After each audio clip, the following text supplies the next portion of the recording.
नमस्कार साथियों, स्वागत है आप सभी का इस वीडियो में। कन्या राशि वालों का बहुत बहुत स्वागत है। साल का पहला महीना कैसा रहेगा, इसी बारे में ये वीडियो है।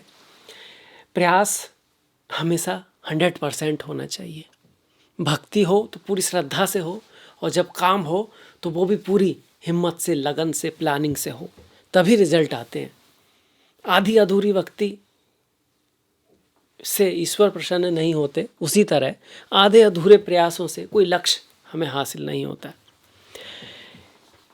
इसी के साथ हम शुरुआत करते हैं कि जनवरी का महीना। देखिए, जनवरी का महीना विशेष तो है ही, साल की शुरुआत हो रही है। आपने शायद कन्या राशि का वीडियो देखा भी होगा। पूरी साल कोई कह रहा है कि इस राशि की मतलब अच्छा ही है बुरा है, वो तो वो तो हो ही नहीं सकता ना। पर उसमें से कुछ महीने अच्छे हैं, ये आप देखेंगे।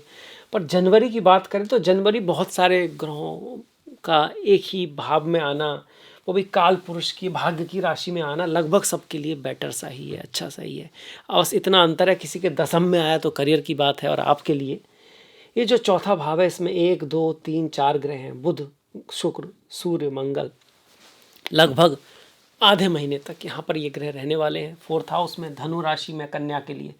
इसके बाद फिर ये आगे जाना शुरू करेंगे। सबसे पहले शुक्र जाएंगे 13 तारीख को, सूर्य 14 को, मकर संक्रांति, सूर्य उत्तरायण हो रहे हैं। पवित्र समय की शुरुआत है एक तरह से। 16 तारीख को मंगल मकर राशि में जाएंगे, उच्च के हो जाएंगे, और 17 तारीख को बुध मकर में जाएंगे, आपके पंचम भाव में। तो ग्रहों की गति कन्या के लिए भी शुभ भावों में ही है, कन्या के लिए भी शुभ भावों में। पर 4th हाउस में गुरु वक्री हैं।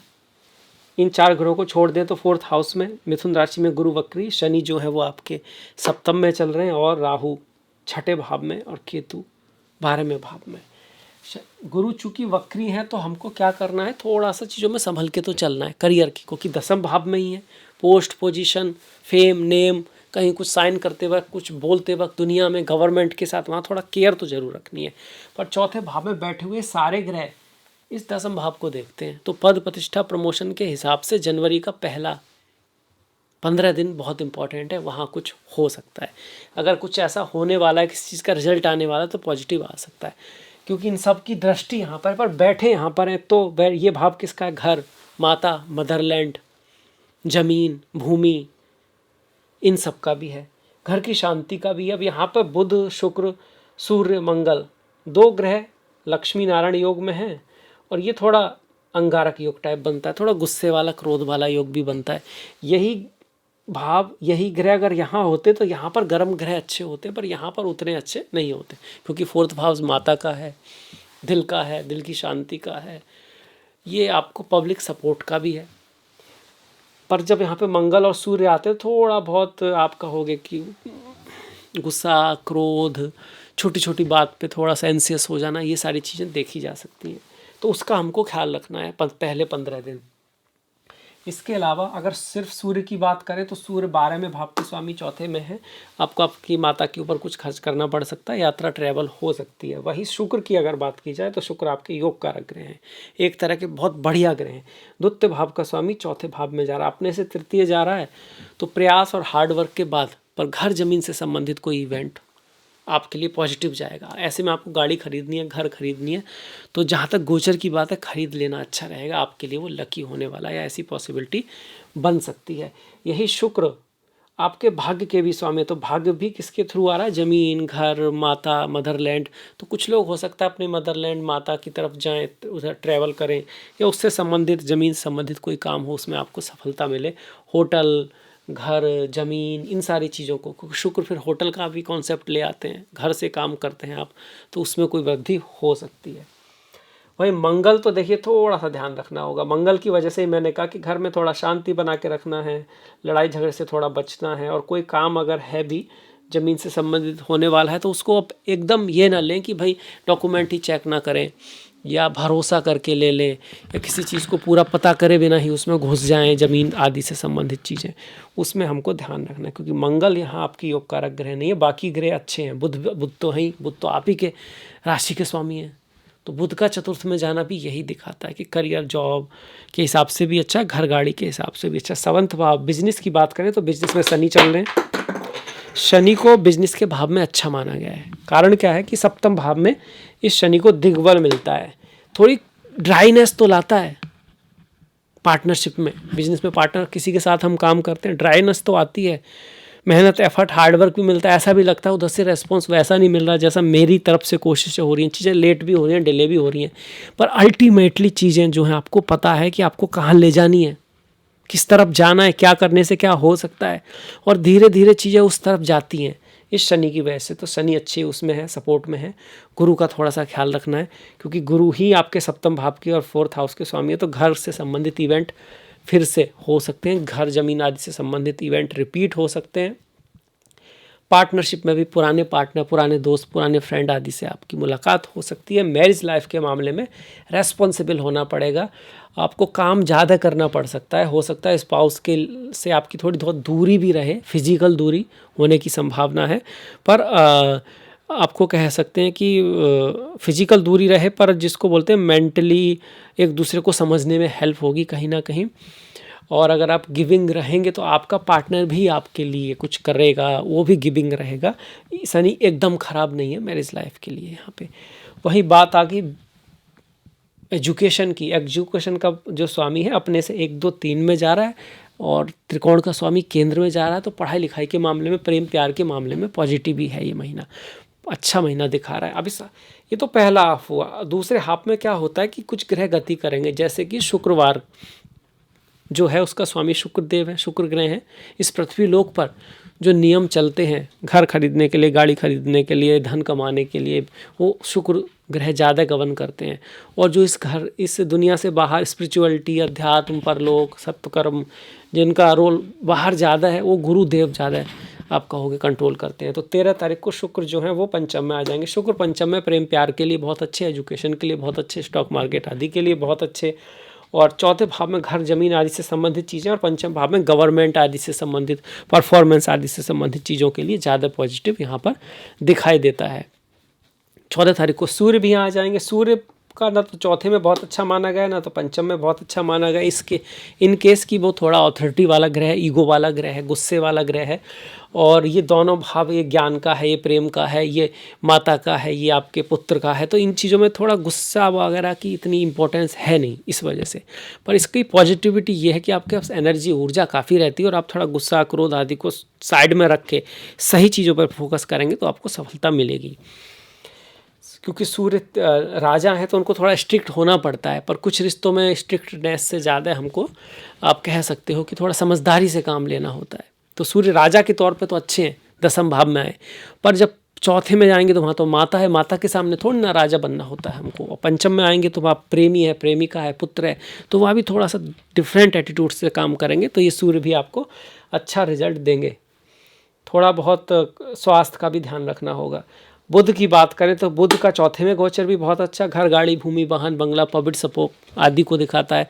एजुकेशन आदि के लिए अच्छा है, बिजनेस के लिए भी अच्छा है, बिजनेस के लिए यहाँ पर भी अच्छा है। सूर्य यहाँ पर बिजनेस के लिए बेकार नहीं है, जॉब पर रिश्तों के मामले में थोड़ा ध्यान रखेंगे। ऐसे ही मंगल यहाँ पर जब तक हैं, मतलब कि घर की जो लाइफ, आपने सुना होगा कोई मांगलिक है। मांगलिक क्या होता है, पहले भाव में, दूसरे में, कोई दूसरे को नहीं मानता, सप्तम में, चौथे में, अष्टम में, 12वें भाव में मंगल आ जाए तो मांगलिक बोलते हैं। क्यों बोलते हैं? क्योंकि मंगल सॉफ्ट ग्रह नहीं है, युद्ध का ग्रह, विजय का ग्रह, जीत का ग्रह। हर जगह थोड़ी ना जीता जाता है, और मंगल को तो जीतना होता है, क्रोध आता है, अपनी बाउंड्री सेट करनी होती है। और रिश्तों में बाउंड्री सेट नहीं होती, कुछ अपने नज़दीकी रिश्तों में बाउंड्री इधर उधर होती रहती है। कभी कोई ज़्यादा कर रहा है, कभी कोई ज़्यादा कर रहा है। अंडरस्टैंडिंग से काम करना पड़ता है, दूरदृष्टि रखनी पड़ती है, हर चीज़ का तुरंत हिसाब नहीं करना होता, और वो गुरु से आती है। इसीलिए बोलते हैं कि गुरु और मंगल साथ हो, या गुरु पे मंगल की दृष्टि आ जाए तो अच्छा रहता है। तो यहाँ पर गुरु की दृष्टि मंगल पे आ रही है, इस मामले में अच्छा है, कोई ऐसी खास दिक्कत की बात नहीं है। फिर ये मंगल यहाँ पर आएंगे और उच्च के हो जाएंगे। मंगल का उच्च का होना आपकी संतान कुछ बहुत बड़ा कर सकती है, और लाभ आपको हो सकता है, कोई इनहेरिटेंस, ज़मीन आदि आपको मिल सकती है, इस चीज़ की योग बनाता है। पर फिर भी यहाँ बैठे मंगल उच्च के हो रहे हैं तो भाई संतान की लाइफ में उतार चढ़ाव आ सकते हैं। अगर आपकी पहली संतान है तो वहाँ पे कुछ चेंजेस आ सकते हैं, उसकी लाइफ में कुछ स्ट्रगल वगैरह भी ये मंगल दे सकता है। 1, 2, 3, 4 इनहेरिटेंस आदि के लिए अच्छा, लाभ के लिए भी ठीक ही है। और फॉरेन विदेश आदि से आपके कुछ कनेक्शन संबंध ये मंगल बना सकता है, इस चीज़ को ये दिखा रहा है। ट्रैवल यात्राएं भी ये मंगल करा सकता है, इसके भी काफ़ी स्ट्रांग योग मंगल बना के यहाँ बैठे हुए हैं। बाकी के सारे ग्रह, अब इतने सारे ग्रह पंचम में आएंगे तो पंचम भाव प्रेम का है, शिक्षा का है, ज्ञान का है, बुद्धि का है, इंटेलिजेंट का है। तो ये सारी चीज़ें आपके लिए इम्पॉर्टेंट हो जाएंगी। इसको आपको ढंग से करना है, अच्छी तरह से करना है। गुस्सा क्रोध में बिल्कुल नहीं आना है, क्योंकि दोनों ही भाव मन के हैं, ये भाव भी मस्तिष्क के हैं, माइंड के हैं। तो ये माइंड तो जितना कूल रहेगा, जितना क्लियर रहेगा, उतने रिजल्ट बेटर आएंगे। अब आगे बढ़े तो शनि सप्तम भाव में अच्छे, गुरु दसम भाव में ठीक ठीक है, वक्री चल रहे हैं तो थोड़ा ख्याल जरूर रखना है। फिर मार्गी होंगे तो बेटर होंगे। राहु आपके लिए बहुत बढ़िया कर रहे हैं, छठे भाव में रोग ऋण शत्रु की समाप्ति के लिए आपकी हेल्प करेंगे। आप अपने नक्षत्र में आ चुके हैं, तो आप किसी कोर्ट केस आदि चल रहा है तो उसमें विजय के योग भी बहुत अच्छी तरह से बना रहे हैं। केतु विदेश आदि से आपको सफलता दे सकते हैं। पुत्र सुख आदि की संभावना भी केतु दिलाते हैं। जब 12वें भाव में होते हैं केतु, कुलस्य कार्यक्रम, केतु ध्वज है आपकी आइडेंटिटी है, और पुत्र से इसको जोड़ा गया है। केतु जब 12वें भाव में आते हैं तो मोक्ष आदि स्पिरिचुअलिटी अध्यात्म आदि के लिए भी अच्छे होते हैं। जिनकी दशा महादशा केतु की चल रही है, तो पिछले कुछ सालों में, पिछले 1 साल में उनका जो ध्यान है वो स्पिरिचुअलिटी अध्यात्म की तरफ थोड़ा ज़्यादा गया होगा। इसका भी बड़ा रोल होता है। जब आप राशिफल देखते हैं कि भाई ऐसा होगा, उसमें बहुत डिपेंड करता है आपकी दशा किसकी है, आपके चार्ट में कौन से योग चल रहे हैं। पर ओवरऑल इस तरह का कन्या का राशिफल दिखाता है जनवरी 2026 में। नए साल की शुरुआत होगी, उसकी बहुत बहुत शुभकामनाएं। आपके जो भी सपने हैं वो पूरे हों। ये साल आपके जीवन में सुख शांति और समृद्धि लेकर आए। अब त्योहारों की बात कर लेते हैं। लोहड़ी है, मकर संक्रांति है, सूर्य उत्तरायण हो रहे हैं। 13 तारीख को लोहड़ी, 14 तारीख को मकर संक्रांति है। आपका बहुत ही बड़े त्यौहार हैं, और सूर्य का उत्तरायण होना भी बहुत शुभ माना जाता है। 23 तारीख की बसंत पंचमी है, सुभाष चंद्र बोस जयंती है। तुम मुझे खून दो, मैं तुम्हें आज़ादी दूंगा। तो कुछ तो देना पड़ता है, कितना भी महान कोई भी हो, आपको सिंपली तो कुछ दे नहीं सकता। मतलब संसार का नियम ही ऐसा है। अब किसी ने कुछ पहले ज़्यादा दे दिया हो सकता है इस बार उसका थोड़ा भाग्य है तो उसको चीज़ें मिल गई हैं, पर अब हम शुरुआत तो उसी से कर सकते हैं कि हम देने वाले हों समाज में, दुनिया में। आप किसी के लिए भी कुछ करोगे तो कुछ तो नॉर्मली वो करता है आपके प्रति, और एक तरह का अच्छा भाव उसके मन में आता ही है। इस चीज़ को दिखाता है। रिपब्लिक डे जो है ना, वो 26 तारीख का है, हर साल होता है। उसकी भी आपको शुभकामनाएं हो। 3 तारीख की पूर्णिमा है, पौष की पूर्णिमा है, चंद्रमा से जुड़ा हुआ त्यौहार है। 14 तारीख को शतिला एकादशी, 29 तारीख को जया एकादशी है। ओम नमो नारायणाय, ओम नमो भगवते वासुदेवाय। जो भगवान हरि विष्णु के भक्त हैं उनके लिए जो एकादशी है उसका बड़ा महत्व है। और ये एकादशी का व्रत जो है सिर्फ हिंदुइज्म में नहीं है, बड़ी अजीब बात है। मतलब जहाँ विष्णु जी को मानते भी नहीं है, पर वहाँ पर भी बुद्धिज्म में, जैनिज्म में और बहुत जगह एकादशी के व्रत की महत्वता है। मतलब कहीं ना कहीं एनर्जीज का पता है, उसको बताया कहीं कहीं तरह से गया, पर वो दिन महत्वपूर्ण है। कुछ तो ऐसा है उस रिश्ते में, सूर्य चंद्रमा के रिश्ते में, जब एकादशी तिथि होती है, जो स्पिरिचुअलिटी, अध्यात्म और ओवरऑल अपलिफ्टमेंट के लिए शुभ दिन होता है। वो 1 और 16 तारीख का प्रदोष व्रत, और शिवरात्रि भी 16 तारीख की है। चिदानंद रूपा शिवोहम शिवोहम, ओम नमः शिवाय। 6 तारीख की संकष्टी है, 18 तारीख की माघ अमावस्या है, और 14 तारीख की मकर संक्रांति है। तो ये हो गए जनवरी में आने वाले त्यौहार, कन्या राशि का राशिफल।